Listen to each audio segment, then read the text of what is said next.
There comes a moment in every person's life when noise becomes the enemy. Not because sound is harmful, but because constant noise distracts you from hearing the most important voice you have, your own. And that is why solitude is not loneliness. Solitude is strategy. Most people fear being alone because they've never learned to sit with their own thoughts. They've never learned to listen to the brilliance that lives inside them. They've been taught that success is loud, that progress is crowded, and that greatness requires constant activity. But the truth is this: your inner genius awakens in silence. It thrives when the world quiets down. It grows when you step back from the noise and into your own mind. Solitude has a way of stripping life down to its purest form, removing the layers of noise, distraction, and expectation that cloud our judgment. When you step away from the constant pull of people, obligations, and external voices, something remarkable happens. Your mind begins to settle. What felt overwhelming suddenly becomes manageable. What felt complicated becomes simple. Solitude doesn't just give you space, it gives you a new lens through which you can see your life with clarity. Most people never experience this level of clarity because they rarely give themselves a moment to pause. Their minds are overloaded with the thoughts, emotions, and opinions of everyone around them. They move from one task to the next, one conversation to the next, never actually giving themselves the chance to process what they feel or what they want. The world teaches us to constantly stay busy, but what it doesn't teach us is that busyness is often the enemy of clarity. When you're always in motion, you never stop long enough to ask the questions that matter. Is this the path I want to be on? Am I moving towards something meaningful, or am I simply moving? Solitude forces these questions to surface. When the world becomes quiet, your inner voice gets louder. You start to hear what you've been ignoring. You start to notice what's been weighing on you. You begin to see the habits, relationships, and routines that no longer align with the person you want to become. Clarity is not born from thinking harder. Clarity is born from thinking in peace. In solitude, you realize that many of your answers were always within you. You just couldn't hear them over the noise. You begin to understand your motivations more deeply. You start to identify the choices that have been guided by fear rather than purpose. You see where you've been compromising your values, your joy, or your growth. And once you see it, you can no longer ignore it. The beauty of solitude is that it gives you the power to recalibrate. It allows you to reorganize your thoughts, reconnect with your priorities, and refine your direction.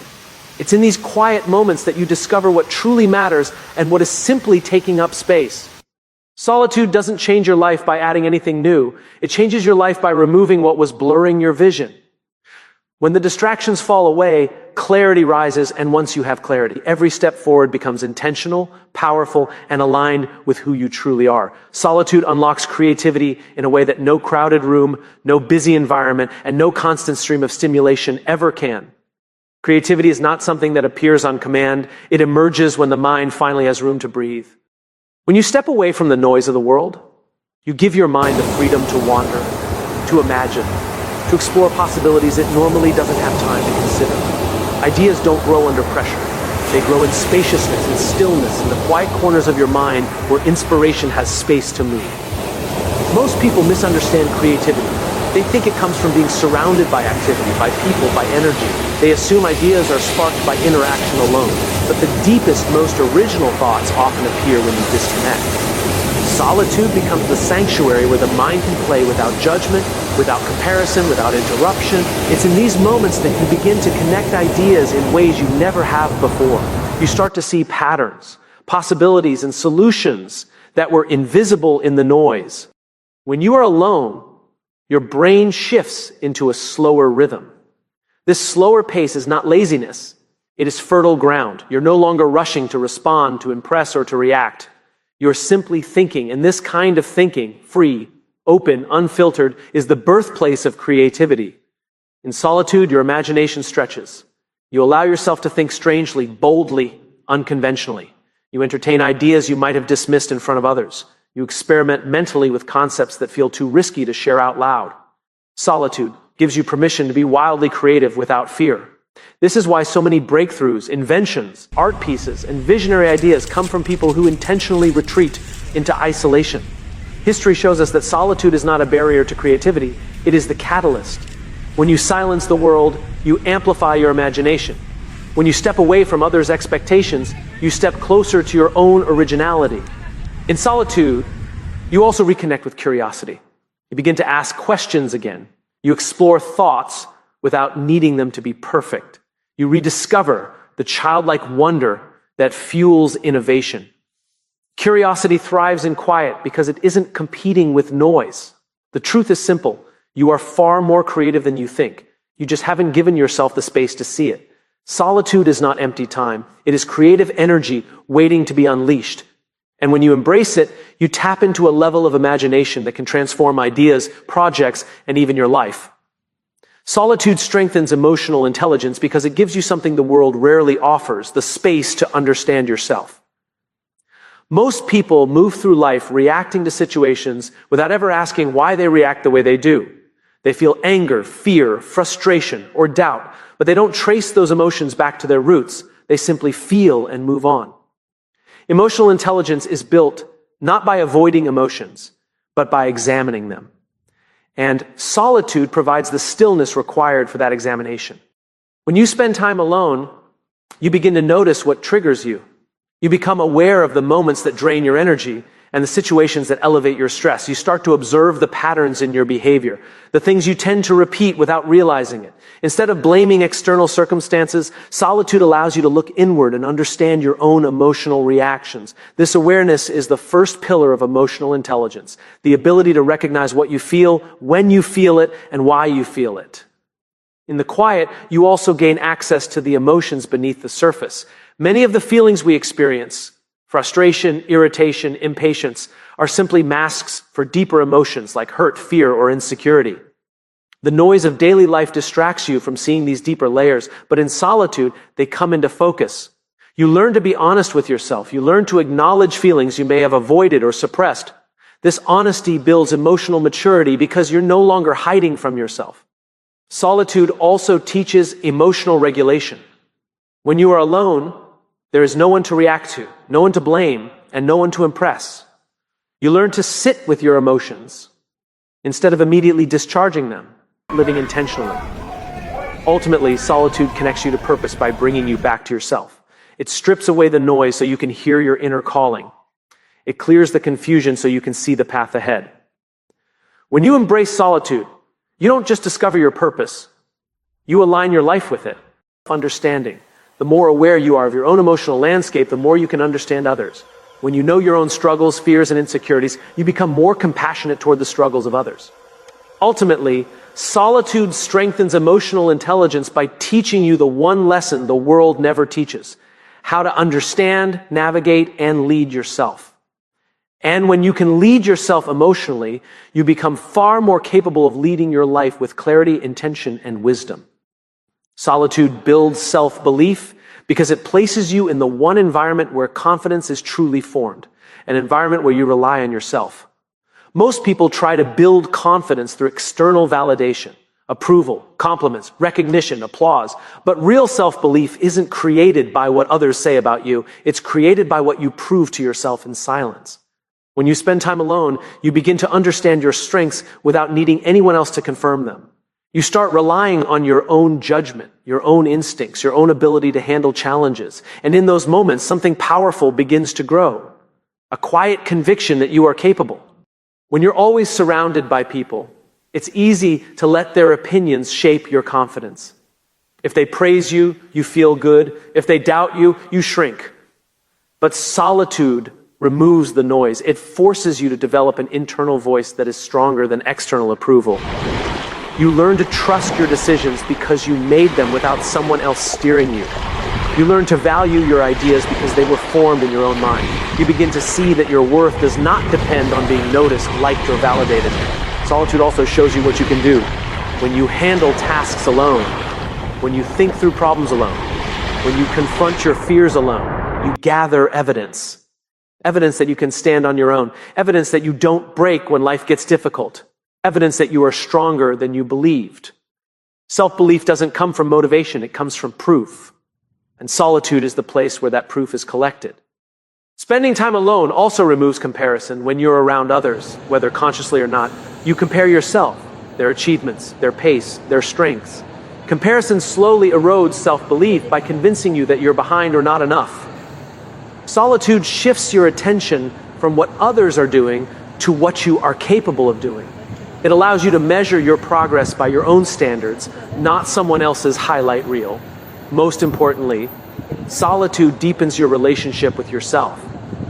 You begin to appreciate your thoughts, your creativity, your resilience. You learn your own rhythm, your own style, your own process. You begin to like the person you are when no one is watching. This is one of the strongest forms of self-belief, being comfortable, confident, and rooted in who you are when you are completely alone. In the quiet, you discover that you don't need applause to know your value. You don't need an audience to feel capable. You don't need permission to trust yourself. Solitude builds self-belief by helping you realize that everything you were searching for outside was already within you. Solitude gives you strategic power because it removes you from the chaos long enough to see the bigger picture. When you are constantly surrounded by people, information, and pressure, you often get trapped in a cycle of reacting. You respond to what others are doing, follow trends without thinking, and make decisions based on urgency rather than intention. But the moment you step back and create distance, your perspective expands. You're no longer caught in the immediate demands of the moment. You gain the strategic view of where you actually want to go. In solitude, you stop competing with others and start competing with your own potential. You begin to see that many of the battles you fight every day were never really your battles. You start to understand that your path doesn't need to look like anyone else's. When you're alone, the expectations of the world fade, and what remains is your true direction. This is the foundation of strategic power, making decisions based on purpose, not pressure. Solitude also sharpens your ability to plan clearly. Without interruptions, you can connect ideas, identify patterns, and evaluate situations with a calm, focused mind. You're able to see what resources you have, what steps you need to take, and what obstacles stand in your way. Strategy requires thinking ahead, anticipating challenges, and designing solutions. None of this can happen in a crowded, noisy environment. It happens when your mind has the space to process without interference. In the quiet, you begin to analyze your habits and behaviors with honesty. You see where you've been wasting time, where your energy has been scattered, and where you've been investing in things that don't align with your long-term vision. Solitude allows you to refine your actions so that every move you make is meaningful.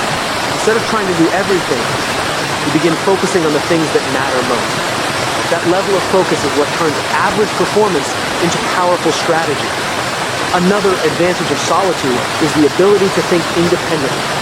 When you are alone, you are not influenced by popular opinion or group pressure. You make decisions that reflect your values, your goals, and your unique perspective. Independent thinking is rare in a world that encourages conformity, and it is one of the strongest forms of strategic strength. Ultimately, solitude gives you the power to set a direction, rather than drift with the current. It allows you to build your life intentionally, act with precision, and pursue goals with clarity. When you master solitude, you don't just move, you move strategically. And that is the kind of power that separates those who react from those who lead. Solitude connects you to purpose because it takes you away from the voices, expectations, and pressures that constantly pull you in different directions.